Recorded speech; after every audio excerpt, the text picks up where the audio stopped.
Hi friends, good morning. কেমন আছো সবাই? আশা করছি ভালো আছো। শম্পা লাইফস্টাইল ব্লগে তোমাদের অনেক অনেক স্বাগত। তো ব্লগটা এখন থেকে শুরু করলাম। অনেকক্ষণ থেকে ভাবছি শুরু করবো কিন্তু পারছি না, ব্যস্ত হয়ে গেছি কাজে ভীষণ। আর একটু তাড়াতাড়ি রান্নাবান্না করছি, কারণ হচ্ছে যাব মানে খুব দুঃখজনক এক ঘটনা। আমার যে বড় বৌদি আছে, বড় বৌদির দাদা সবাইকে ত্যাগ করে পৃথিবীর মায়া ছেড়ে চলে গেলেন কালকে রাত্রে 10:30 মানে কালকে রাত্রে। একদম ব্লগটা শেষ করার ওদের সাথে কথা টথা বলার কিছুক্ষণ পরে খবর আসলো। তো উনি আগে থেকে অসুস্থ ছিলেন খুবই, বেশি বয়স না, ঠিক আছে। কত যে বয়স বলবো, বউটা তো আমাদের থেকেও ছোট, মানে বৌদির যে বৌদি আছে আমার থেকেও ছোট। তো দুটো মেয়ে আছে, ঠিক আছে। একটা তিতলির থেকে একটু বড় হবে, এই মনে করো 1 বছর বা 6 মাস কি 1 বছর এরকম বড় হবে, অত জানা নেই সঠিক। আর একটা হচ্ছে 5 বছরের মেয়ে, একটাই ছেলে, ঠিক আছে। আর বৌদিরা 3 বোন 1 ভাই, একটাই ছেলে, বয়স তো বেশি না। তো জান প্রাণ দিয়ে চেষ্টা করেছিল বাঁচানোর। এখানে আমাদের মালদা নার্সিংহোমে মনে ভর্তি করেছিল। তো আমি শনিবারের দিন রেশন তুলতে গেলাম, তখনই বৌদি বললো যে শম্পা, আমার দাদা না ভালো নেই জানো, মনে হয় আর বেশি দিন বাঁচবে না। প্যাঙ্কাইটিস না কি বলছে, আমি সঠিক ভুলে গিয়েছি, নামটা তো আমি নতুন শুনলাম। প্যাঙ্কাইটিস, যদি তোমরা এটা জেনে থাকো তো অবশ্যই বলো এর মানে সঠিক নামটা কি, ঠিক আছে। বর্দাকে হয়তো জিজ্ঞেস করলে বলে দেবে, কিন্তু বর্দা কালকে অনেক রাত্রি রাতটা জেগে বাড়ি এসছে। তো বর্দাও গিয়েছিল কলকাতা, মানে মালদা নার্সিংহোমে ভর্তি করেছিল, একদিন ছিল, দিয়ে তারপরে ট্রান্সফার করে দেয় কলকাতা। তো ওই দাদাটা নাকি বলে হায়দ্রাবাদে ডাক্তার দেখাচ্ছিল, মনে হয় হায়দ্রাবাদ যাওয়ার কথা ছিল, কিন্তু না খুব বলে নাকি যখন তখন বলে পেটে ব্যথা উঠে।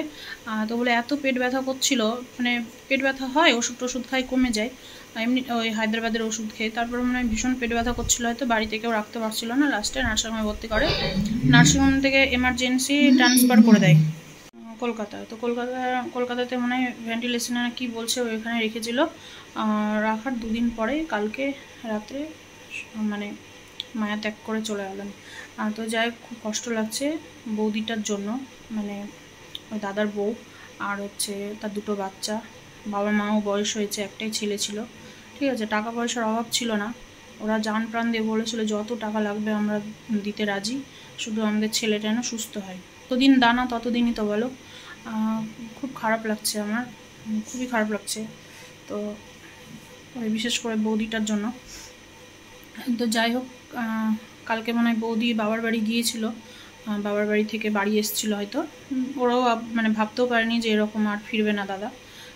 তো আমি তো বড়দা তো আমাকে মানে একটু করে জানাচ্ছে যে বোনু বাঁচবে না এরকম। তো তাও আমরা আশা দিচ্ছি যে না না ঠিক হয়ে যাবে, বলতে তো পারা যাবে না। বলছে পাগলের মতো করছে সব, এত ছটপট করছে ছেলেটাকে বাঁচানোর জন্য, পাগল মানে যাকে বলে। তো আমি বৌদিকে বললাম কোথায় আছো, তো বলে কি যে দিদির বাড়ি এসছি। তো আমি বললাম যে দিদির বাড়িতে তুমি কি করছো? তো বলছে কি গিয়েছিলাম মায়ের ওখানে, তো সকালে আমি আবার বাড়ি আসলাম, মানে আমার বাবার বাড়ি আসলাম, তো সারাদিন ছিলাম, ভালো লাগছিল না, তো দিদির বাড়ি আসলাম। আমি বললাম তুমি দিদির বাড়িতে না থেকে তুমি তো এখন মায়ের পাশে থাকতে পারো। তো বলছে হ্যাঁ শম্পা, আমি কালকে সকালেই যাব। তো আমিও জানি যে আছে বেঁচে, হয়তো যাবে সকালে। তারপরে আবার কিছুক্ষণ পরে ফোন আসলো আমার কাছে যে আর নেই। তো আমি আবার দেখছি কি ফট করে দেখছি আমার ফোনে মিস কল, মানে বৌদি ফোন করেছে। তো ফোনটা আমি ধরলাম, তো কথা টথা কেউ বলছে না। তো আমি আবার বললাম বৌদি, হ্যালো হ্যালো করছি, বৌদি বৌদি করছি, তো কথা কেউ বলছে না। তখন আমি বুঝতে পারলাম যে পুচকাটা হয়তো ফোনটা লাগিয়ে দিয়েছে।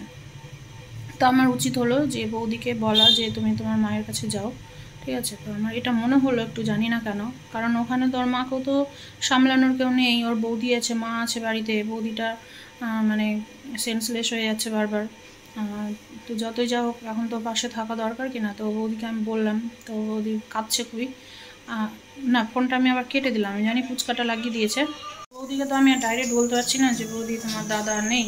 তো লাস্টে আমি বৌদিকে বললাম বৌদি, তখন কটা বাজে 11:30 এরকম হবে। বৌদি একটা কথা বলবো, আমার নিজেকেই খারাপ লাগছে, তুমি তোমার মায়ের পাশে যাও, তোমার দিদিকে নাও, দিয়ে তোমার মায়ের পাশে যাও। তো বলছে কি কাঁদছে খুবই। তো বলছে শম্পা মায়ের কাছে যেতে বলছে। আচ্ছা হ্যাঁ তুমি যাও। বৌদি মানে তখনই একটু সন্দেহ করে নিয়েছে যে শম্পা আমাকে বারবার কেন বলছে মায়ের কাছে যাওয়ার জন্য। আমি তখন গেছে কিনা আমি আর বলতে পারবো না, বারবার ফোন করতে পারছি না, কাঁদছে তো নিজেকেও খারাপ লাগছে, ওই জন্য আমি আর ফোন করিনি। তো এখন ভাবছি তাড়াতাড়ি রান্নাবান্না করে এখনও নিয়ে আসেনি। বর্দ বললো যে 11টার মধ্যে ঢুকতে পারে, হয়তো 11টার মধ্যে ঢুকে যাওয়ার কথা। বর্দ বললো যে 11টা বলছে, তাই একটু হয়তো দেরি হতে পারে, তো 12টার দিকে গেলে জাস্ট দেখে আসিস। তো ভাবছি যাবো, তাড়াতাড়ি রান্নাবান্নাটা করে নিই। তার মধ্যে এদিকে দাদু তো জানে না, দাদু সকালবেলা হাঁটতে গিয়ে নিয়ে এসছে মাছ। ওর বাবা বলে কি ডাল টাল রান্না করো দিয়ে চলো, ওর বাবার আজকে আবার হাট আছে, তো ওই দিক দিয়ে হাটে যাই। তো আমাকে বলছি আমিও দেখে নেবো, দিয়ে ওই দিক দিয়ে হাটে চলে যাবো, তুমি বাড়ি যখন চলে আসবো। ঠিক আছে। তাড়াহুড়ো করে বসিয়েছি ভাত। এখানে হচ্ছে মাছের জন্য টমেটো আর লঙ্কা সেদ্ধ হচ্ছে, হেভি লাগে খেতে এইভাবে। তো মাছটাই রান্না করে নিচ্ছি। এখানে অল্প একটু আমার জন্য ডাল রান্না করলাম, ডালটা আমাকে খেতে হবে, ভাত অল্প খাই তো ডালটাই খেতে হবে, মাছের ঝোল টোল যেহেতু খাই না। এখানে এই যে মাছ জুথি বেছে দিচ্ছে, চিংড়ি মাছও নিয়ে এসছে, আবার কাতল মাছও নিয়ে এসছে। তো কাতল মাছটা ভাবছি করে নেবো, ওই আলু বেগুনটা ভালো থাকলে করবো। আর এখানে নিয়ে এসছে শাক। তো এই হচ্ছে আমার এখন ঝামেলা চলছে, ওই জন্য আমি ভিডিওটা অন করতে পারছি না। এই কড়াইটাতে না ওই যে সেই দিনের তেল ব্রেড দিয়ে ভেজেছিলাম, যে সেই তেলটা ছিল, আর একটু বেশি ছিল। কালকে তিতলি তেল ঢেলে ফেলে দিয়েছে, পুরোটাই ঢেলে ফেলে চুপচাপ রেখে দিয়েছে। আমি বলছি আমার গোটা বাড়িঘর কেন তেল তেল তেল তেল, মানে এগুলোতে পড়েছে, পায়ে হাঁটাহাঁটি করেছে, গোটা বাড়িঘরে তেল তেল হয়ে গেছে। তো এখন আবার সব মোছামুছি করলাম, মানে কাজের ওপরে কাজ। আমি তো রেডি হয়ে গেছি, এখন আবার ঝগড়া কেন, আমি রেডি হয়ে গেছি। আর হচ্ছে দাদা একটু ফ্রেশ হতে গিয়েছে, তো আসলে বেরিয়ে পড়বো। দাদার খাওয়াটাও হয়ে গেছে, ওই পাক দিয়ে হাটে চলে যাবে, তখন আমি চলে আসবো। তো মানে ঢুকে গিয়েছে 12টার মধ্যে, এখন বাজে 12টা 20, বেরোবো, বেশিক্ষণ তো রাখবে না জানি। তো যাই তাড়াতাড়ি করে। এই যে দিদুন স্নান টান করে রেডি হয়ে গেছে, ঠিক আছে। ও দিদুন তুমি রেডি স্নান করে? তো দিদুন স্নান টান করে, ওদের আবার বিকেলে প্রাইভেট আছে, আমাকেও তাড়াতাড়ি আসতে হবে, এসে আবার স্নান টান করবো।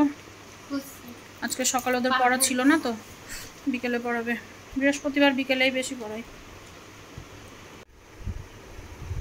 তো জানি ধরবে, তাও ধরতে পারছে না, আমাকে এদিকে ঠেলে যাচ্ছে। দেখো ওটা ওর মুখের কাছে দে, কাছে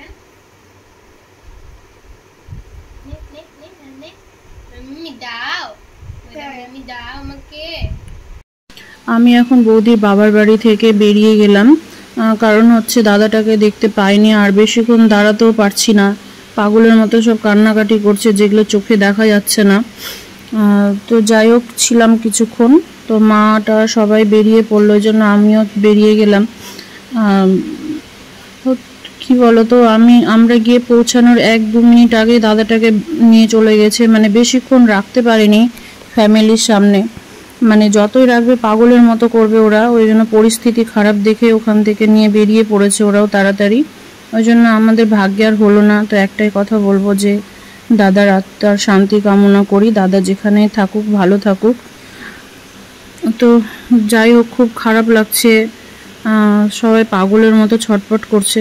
তো আমার মা বাবা তারপরে কাকিমারা সবাই এসেছিলো, এমনকি আমার বাবার বাড়ির পাশের থেকেও এসেছিলো দেখতে। তো তারা আগের একটা অটোতে উঠে গিয়েছে, মানে যেটা তাঁতিপাড়া যাবে, আর এই অটোটা যাবে রথবাড়ি। তো আমি তো তাঁতিপাড়া গিয়ে কি করব, রথবাড়ি যাবো, রথবাড়ি হয়ে আমাকে বাড়ি যেতে হবে, সেই জন্য আমি রথবাড়ির অটো ধরেছি, আর একাই যাচ্ছি আমি এখন। দাদা হাটে চলে গিয়েছে। বাড়ি এসে স্নান করে ফ্রেশ হয়ে খাওয়া দাওয়া করে এখন এই যে একটু বসলাম। বাড়ি আসা হয়ে গেছে প্রায় 1 ঘন্টার উপরে।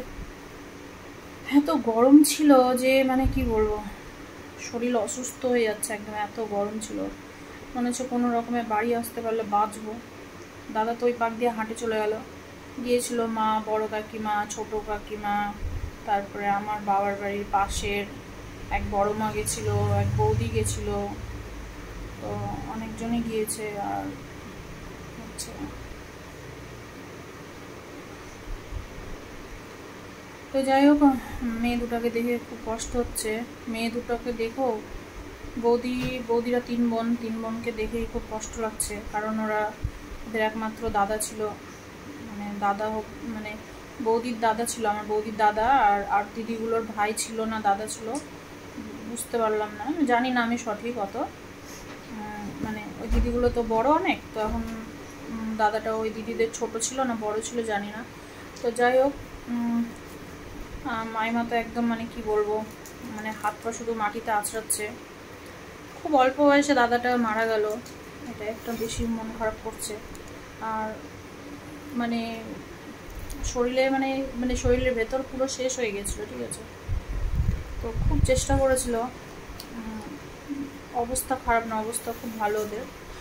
তো খুব চেষ্টা করেছিল বাঁচানোর, ভেবেছিল একটু সুস্থ হলে হায়দ্রাবাদ নিয়ে চলে যাবো, এরকম একটা, কিন্তু সুস্থতা আর হলো না, বাড়ি আর ফিরল না। তো আর হচ্ছে বৌদির বৌদি, আমিও বৌদিই বলি, তো দেখে মনটা ভীষণ খারাপ লাগছে। বৌদিটার বয়সও বেশি না, একদম অল্প। কি করবে বলো, কাউকে তো কেউ যদি না, ভগবান যদি না রাখে তো কারোর তো ক্ষমতা নেই আটকে রাখার। তো দুটোই মেয়ে, তো এখন ওখানে কথা হচ্ছিল যে মুখে আগুনটা কে দেবে, মানে তাওই দিবে না কে দিবে, মানে বাচ্চার মধ্যে বড় মেয়েটা দিবে। তো যাই হোক, জানি না কে দিল, আমরা তো চলে আসলাম। তো ওখানে পাশে যে সদলা মানে শ্মশান আছে, সেই শ্মশানেই নিয়ে গেছে। আর হচ্ছে আমাদের এই দিক থেকে তো ওই যে সদলাপুর যাই, যেটা এর আগে আমি গিয়েছিলাম, তোমাদেরকে এর আগে দেখিয়েছি। তো এইখানে এই সদলাপুরে নিয়ে আসিনি, আমার বাড়ির ওখানে যেটা আছে ওইখানে সব কাজকাম করলো ওখানে। তো যাই হোক, এখন ওই যে আমি বেশিক্ষণ থাকতে পারলাম না, কারণ ওদের আবার পড়া আছে বিকেলের দিকে, ওই জন্য চলে এসেছি।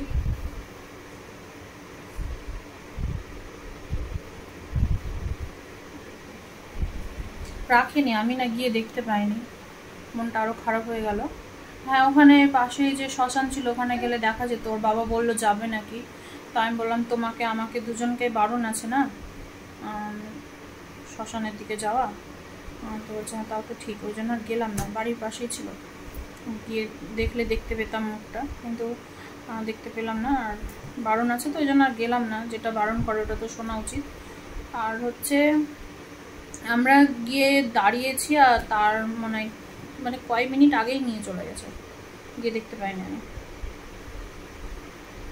সব থেকে মনটা, কয়েকদিন আগে যখন বৌদির বাড়ি গিয়েছিলাম তখন এসেছিল দাদাটা বড় মেয়েকে নিয়ে। তো আমার সাথে সেরকম খুব একটা দাদাটার কথা টথা হয় না, কিন্তু বৌদির মানে আমি যখন বাবার বাড়ি যাই বা কোনো অনুষ্ঠান থেকে দাদা বৌদিরা আসে, তো বৌদির তখনই মানে মিলামিশা কথাবার্তা দেখেই বুঝতে পারি যে ওদের খুব মিল ভাই বোনে, ঠিক আছে, খুবই মিল। তো ওই জন্য খুব বেশি কষ্টটা ওখানেই হচ্ছে। আমি তোমাদের সাথে কথা বলছি, দিদুন মন দিয়ে দেখছে এদিকে। যাক, বা আমাকে কয়বার আমি ওইখান থেকে বৌদিদের ওখান থেকে, বৌদির বাবার বাড়ি ওইখান থেকে অটোতে আসলাম রথবাড়ি থেকে আমি আবার টোটো করলাম সোনো স্ক্যান। একবার রথবাড়ি থেকে টোটো না এখানে পাওয়া যায় না, খুব কম। যদি আমাদের এই দিকের যদি টোটোওয়ালা থাকে তাহলেই হয়তো মানে আসবে নিয়ে, না হলে নিয়ে আসে না। ওই জন্য ভাবলাম, রোদের মধ্যে দাঁড়ানোর ক্ষমতা ছিল না, একটুও ছিল না। আর গা হাত পা দুর্বল হয়ে গেছে, ডায়েট করি তো, দুর্বল শরীরটা। তো ওই জন্য লাস্টে আমি ভাবলাম যে দেরি করে লাভ নেই, এমনিও 20 টাকা লাগবে রথবাড়ি থেকে বাড়ি যেতে, আর অমনিও লাগবে। তো ওই জন্য সোনো স্ক্যানের ভাড়া করলাম 10 টাকা দিয়ে। সোনো স্ক্যানের ওখান থেকে অ্যাভেলেবেল টোটো পাওয়া যায় এদিকে, 10 টাকা দিয়ে চলে আসলাম বাড়ি। এসে অনেকক্ষণ ধরে বসেছিলাম। যাই, চলো পরে কথা বলছি। কিছু বলবে তুমি? কিছু হয়েছে তোমার? কি হয়েছে? হ্যাঁ, আমার কাছে আসবে, অনেকক্ষণ থেকে আমার কাছে আসার জন্য ছটফট করছে।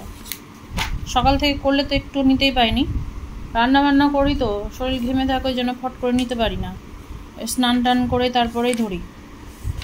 আসবে তুমি? তুমি কি আসবে? একটু হাসি দাও, একটু হাসি দাও। যখনই বলবে একটু হাসি দাও, তখনই কিন্তু হাসতে পারে, তখনই বুঝতে পারে যে দিদুন আমাকে হাসি দেওয়ার জন্য বলছে। একটু হাসি দিয়ে দাও, স্মাইল স্মাইল, জিভ বের করতে বলিনি, স্মাইল। আরেকটু জোরে, একটু হাসি দাও, একটু হাসি দাও, স্মাইল। রে বাবা, আসো কোলে আসো, একটু কোলে নিই আমি। Hi friends, good evening. একটু ঘুমিয়েছিলাম, ঠিক আছে। ঘুম থেকে উঠলাম বাজে 6:45 বাজে। আর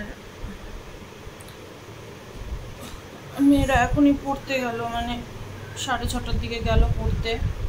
যখন দিদুনকে আমাকে নিয়ে রাখতে হবে, কটা পর্যন্ত রাখতে হবে জানি না। এই স্যারটা অনেক দেরি করে পড়ায়, অনেকক্ষণ পর্যন্ত পড়ায়। এখন দিদুন বিস্কুট নিবে, দিদুন এখন এনার্জি ড্রিঙ্ক পাউডারটা কাপে নিয়ে এসেছি, সেইটা নিবে, এখন সবই নিবে।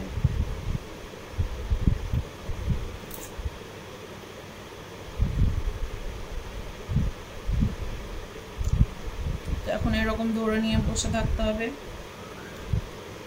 টিভিটা চালিয়ে দেবো, টিভি দেখবি একটু।